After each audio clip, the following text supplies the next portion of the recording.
జిల్లాలోని రోడ్ల పునర్నిర్మాణానికి ప్రాధాన్యత ఇస్తున్నామని ఎమ్మెల్యే బేబీ నాయన పేర్కొన్నారు. మినిస్టర్ బీసీ జనార్దన్ రెడ్డి గారి సహాయ సహకారాలతో మనం తీసుకురావడం జరిగింది.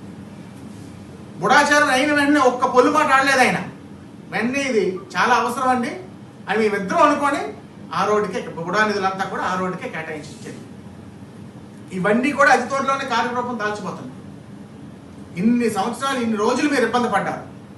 ఈ ఒక్క వర్షాకాలం మీరు బొబ్బిలి నియోజకవర్గ ప్రజలు ఓపిక పట్టమని నేను చెప్తున్నాను. ఈ వర్షాకాలం అయిన వెంటనే ఈ రోడ్లు అన్నీ కూడా త్వరితగతిన పూర్తి. వర్షాకాలం ఎందుకంటున్నానంటే నిధులు మంజూరయ్యాయి, టెండర్స్ పిలిచి వర్క్స్ ఎగ్జిక్యూట్ చేయడానికి 1 నెల నుంచి 2 నెలలు పడుతుంది. అంటే సుమారు జూలై ఆగస్టు నెల. దయచేసి మీరు అందరూ కూడా అర్థం చేసుకోవాలి. తప్పకుండా ఈ రోడ్లని ఈ రోడ్లే కాదు, ప్రతి నియోజకవర్గంలో ప్రతి రోడ్ని పూర్తి చేసే బాధ్యత నాది.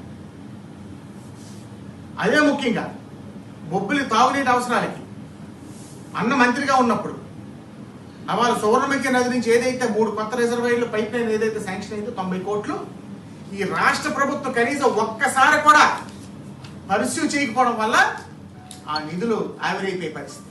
ఈ నిధులు లేని సమయంలో కూడా ఇంత డబ్బులు నారా చంద్రబాబు నాయుడు గారి సహాయ సహకారాలతో, ఆర్ఎండ్బి మినిస్టర్ బీసీ జనార్దన్ రెడ్డి గారి సహాయ సహకారాలతో మనం తీసుకురావడం జరిగింది. తిరుపతిలో